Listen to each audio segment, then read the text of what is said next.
Hi, I'm Malik Tulio. And I'm Tucker Delisle. And for us, our problem is that we are tired of expired milk, the smell, and even tasting rotten milk. So we decided for our project, we want a cotton swab to be used to place on a hydrogen sulfide sensor that can detect if something's foul or rotten.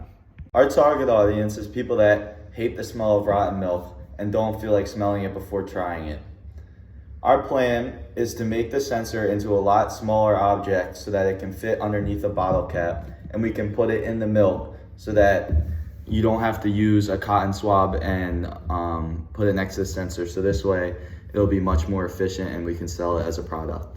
And for us, when we came together, we wanted to make a solution that we both couldn't stand. And right away we were like, food, expired products, and we were like, boom, got it. So for our motivation is we want to create something that we like and others like, and something that others don't have to do. For this project, we went through a lot of trial and error, and for many weeks the sensor wasn't working, and we had to rewire all of it, and it taught us a lot about just wiring and how sensors work, and just soldering the sensor together.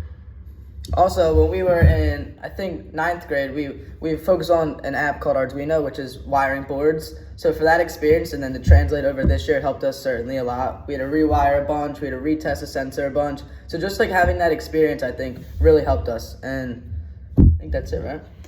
Yeah, and it also did, we ran a lot of tests, so it showed us... and we learned from our mistakes, too. Yeah, and it, what objects had more hydrogen sulfide, because if it has a lot of hydrogen sulfide, it usually means it's bad or doesn't smell good, because that's what makes things smell bad.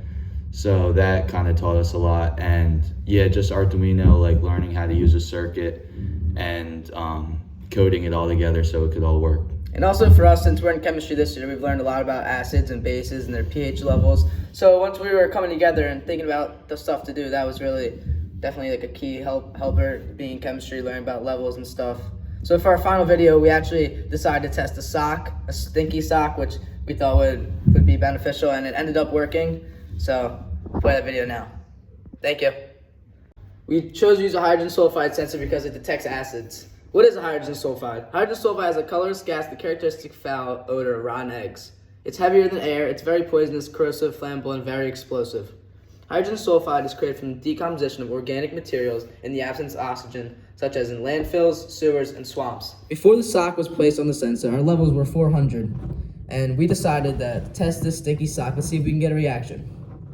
And as we placed it on, we knew immediately it was going to rise, as the levels jumped from 400 to 996.